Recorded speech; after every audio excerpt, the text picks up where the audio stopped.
بسم الله الرحمن الرحيم. الحمد لله رب العالمين، والصلاة والسلام على رسول الله وعلى آله وصحبه أجمعين. طبعا هر کسی جیر عاقل کاتێک کە بالغ ئەبێ سێ پرسیار لە خۆی بکات. یەکەم پرسیار بڵێ لە کوێوە هاتووم، لە چیوە دروست بووم. دووەم پرسیاریش ئەوەیە کە بڵێ ئیشی من چییە، وەزیفەی من چی لەسەر ئەو زەویە. هەر کارکردن و خەوتن و نووسن و خواردن و خواردنەوەی و تاو هیچ ترنە. سێم پرسیاریش ئەوەیە ئایا بۆ کوێ ئەچم، فەئەینە تەذهەبون، بۆ کوێ ئەچن. یعنی ئەگەر کابرا کافریش بێت، بێدینیش بێت، داوێن پاک بێت، داوێن پیس بێت، دەوڵەمەند بێ، فەقیر بێت، لاواز بێ، قەڵەو بێت، مادام ژیرە عاقڵە بالغە ئەبێ ئەو سێ پرسیارە لە خۆی بکات. طبعا لە ئەنجامی ئەو سێ پرسیارەشدا هەندێک کەسانێک بەداخەوە لاڕێ ئەبن، کافر ئەبن بەوەی کە بە حسابی خۆیان لێکۆڵینەوەیان کردووە کە ئێمە لە خواوە نین، بەڵکو لە مەیمونەوەین، کە ئەمەش داروینیزمەکان کە لە ساڵی 1858 ئەو کتێبی دەرکرد بەوەی کە مرۆڤ لە مەیمونەوەیە، کە ئەمەش بێگومان زانایەکانی وەڵامیان داونەتەوە بەوەی کە ئەمە گاڵتە جارێک کە بە عەقڵی مرۆڤ کراوە. حتا هەندێکیان لە زانایەکان ئەڵێن ئەبێ داروین لە قەبریشدایە، بەڵام ئەوێ محکەمە بکرێت لەبەرەوەی گاڵتەی کردووە بە عەقڵی مرۆڤایەتی، بۆی کە ئێمە لە مەیمونەوەین، یاخود وردە وردە گەشەی کردووە لە خانەیەکەوە، ئیتر لە ژێر دەریاوە وردە وردە گەشەی کردووە تا بۆتە بەو مرۆڤەی کە ئێستاکە هەیە. ئەمانە کەمینەکن لەسەر زەویە کە مەزەنداکرێت 7 مرۆڤایەتی بێدین بێت، 93 دیندار بێت، یعنی باوەڕی بە خوای گەورە هەیە، ئەوجا لەسەر دینی خۆیان، با بڵێن مەسیحیەکان باوەڕیان بەخوای هەیە، یەزیدەکان بە هەمان شێوە باوەڕیان بەخوای هەیە،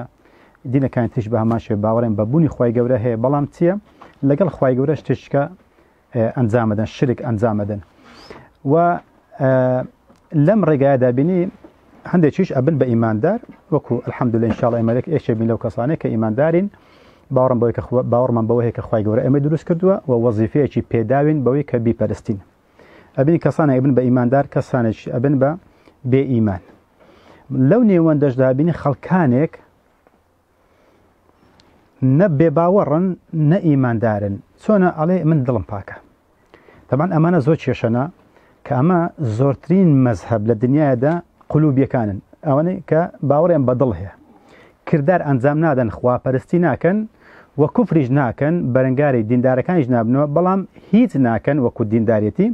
هیچ ناکەن وەکو دوژمندارەتی. تەنها لەو نێوەدا ماونەتەنەوە کە ئەڵێن ئێمە دڵمان پاکە، بۆ نوێژ ناکەی دڵم پاکە، بۆ نایە بۆ مزگەوت دڵم پاکە،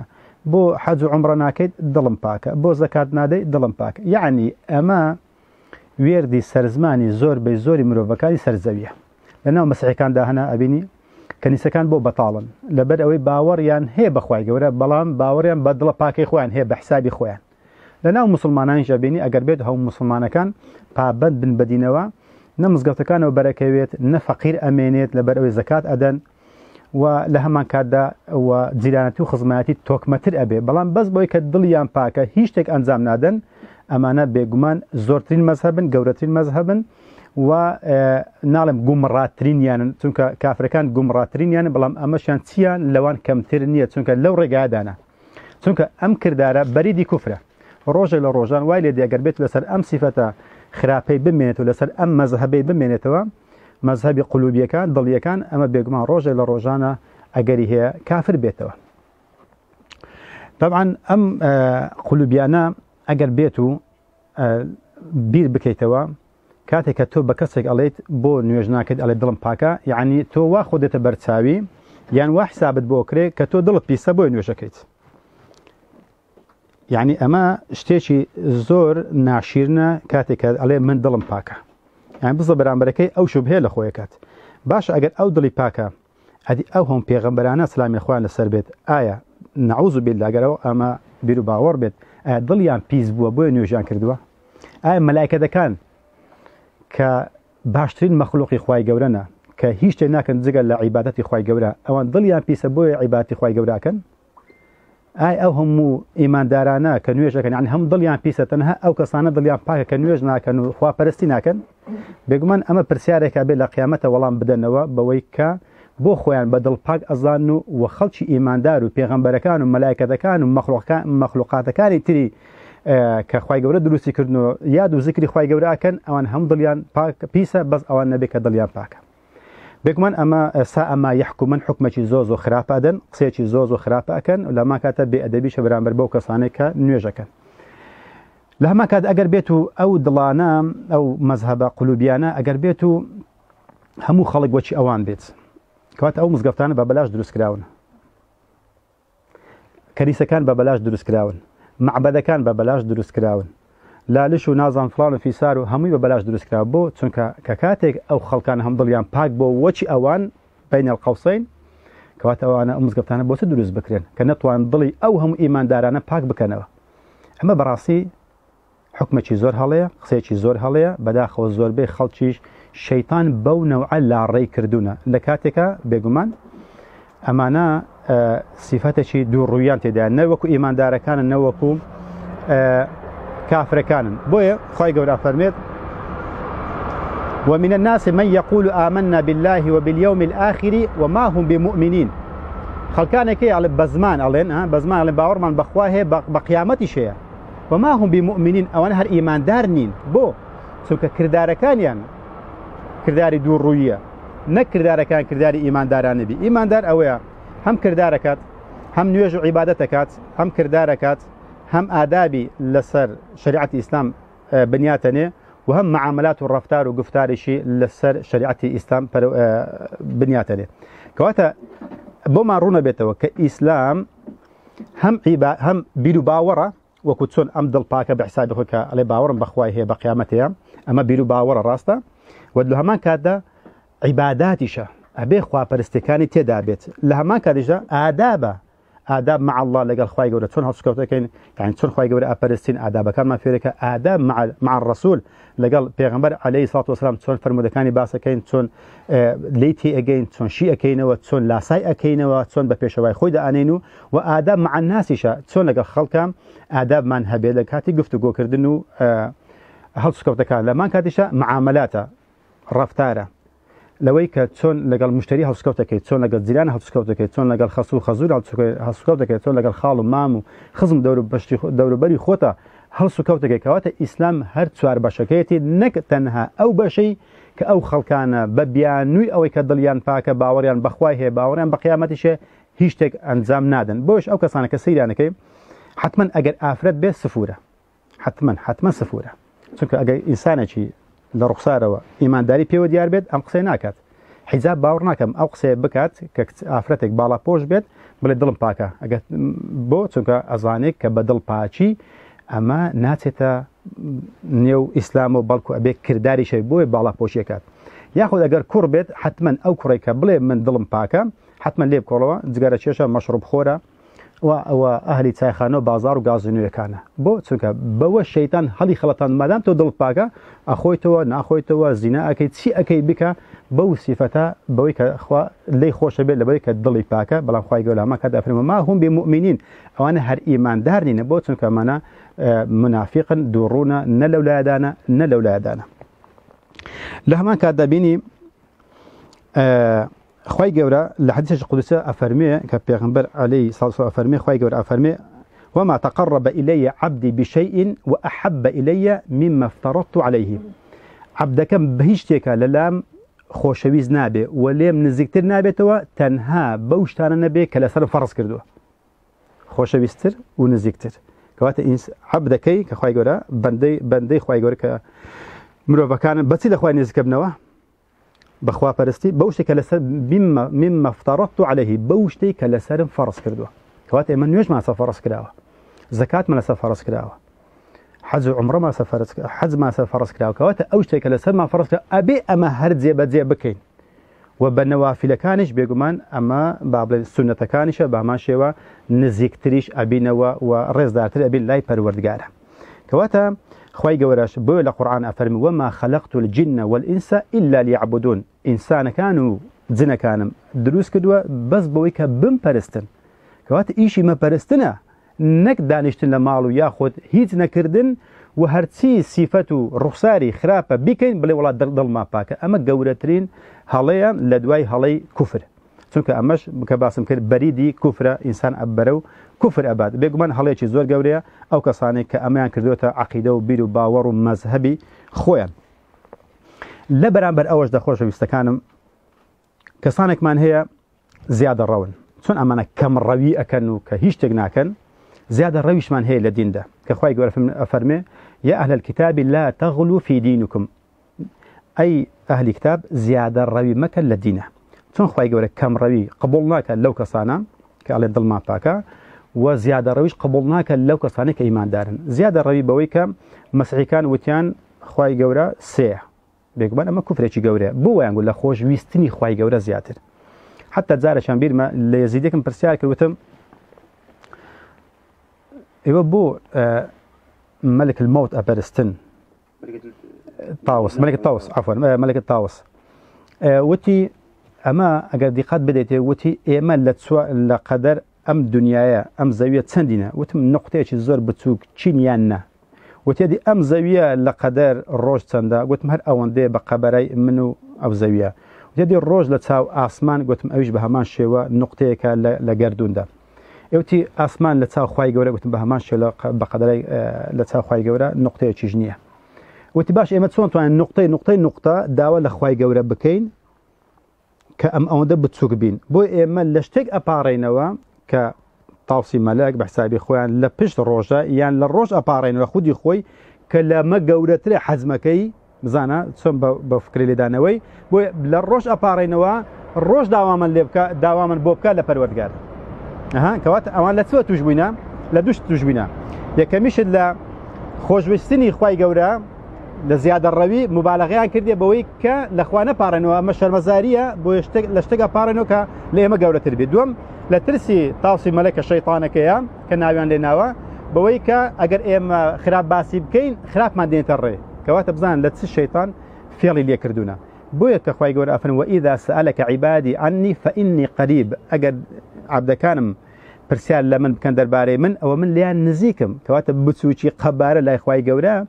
قیمەتی نییە بەڵکو خوای گەورە قەدیرە بەسەر هەموو شتێکە چ حەشەڕاتێک لە ژێر زەویەدا بێت چ ماسیەک لە ژێر دەریادا بێت چ تەیرێک لە ئاسماندا بێت چ مرۆڤێک لەسەر زەوی بێت کەوات لای خوای گەورە ئەم شتانە زیادە ڕەوینە ئەگەر بێت و ئێمە وەکو خۆی نەناسین کە لە قورئاندا وەسفی خۆی کردووە کەواتە فئینی قەریب خوای گەورە لێمان نزیکە بۆیە ما بەو شێوە خوای گەورە ئەپەرستین کە خوای گەورە داوامان لێکات بۆیە زیادە ڕەوی ناکەین لە دینەکەماندا بۆیە بینیم سێ سەحابی هاتنە لای عایشە سەلامی خوای لەسەر بێت وتیان ئێمە لە دەرەوە پێغەمبەر ئەبین عەلەیهی سەڵاتو وەسەلام کە چیەکە و چی ناکات بۆمان باس کرد لە ماڵەوە چۆن نوێژەکە چۆن شەو نوێژەکە کەی بە ڕۆژیە بێ ئەو شتانەی بۆ باسکردن کە بۆی باس فەرمون کە گەڕانەوە قسەیان کرد وتیان وەڵڵا باشە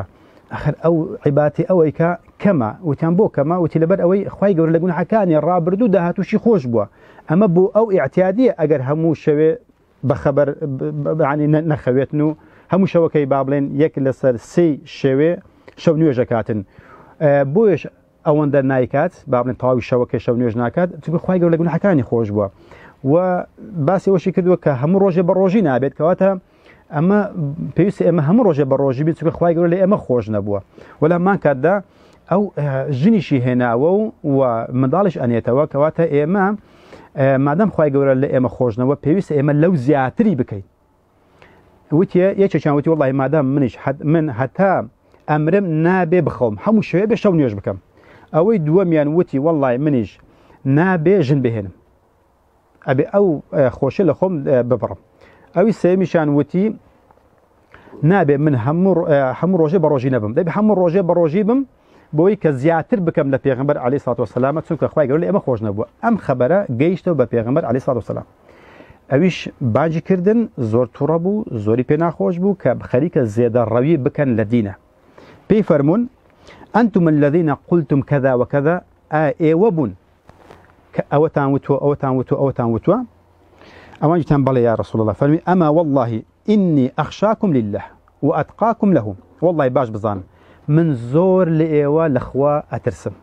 لە ئێوە لەخوا ترسترم وأتقاكم له و زۆر خۆپارێزیش ئەەکەم لە خوای گەورە لە ئێوە زیاتر لكني أصوم وأفطر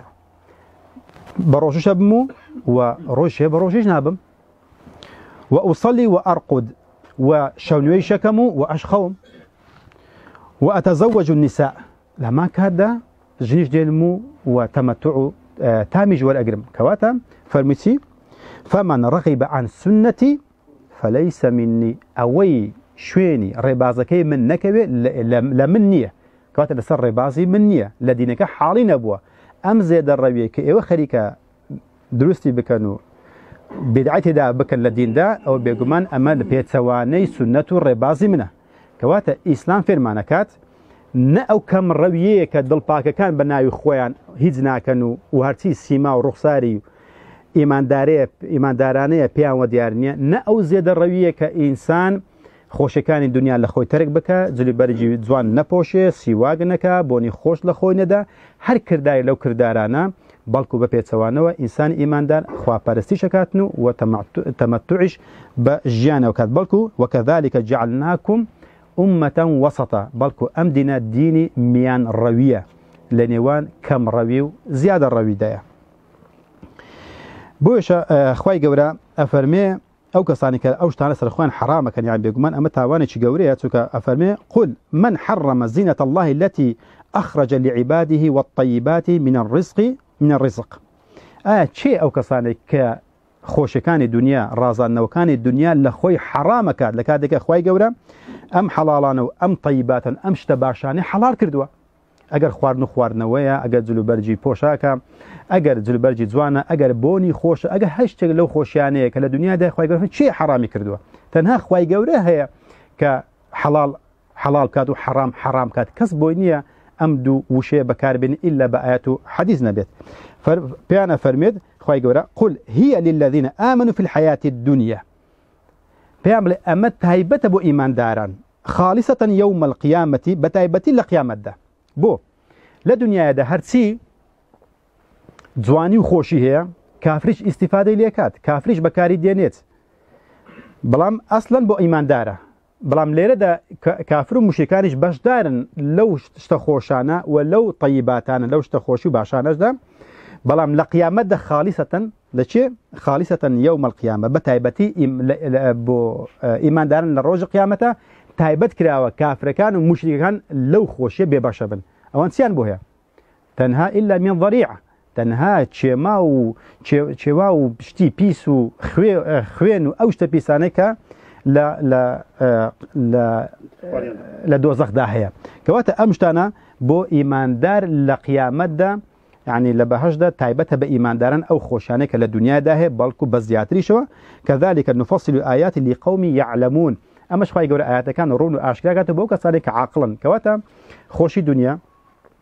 جلو برجي زوان بوني خوش سوا كردن أمنا للسنة بيغمبرن عليه الصلاة والسلام لما كادا خوتنو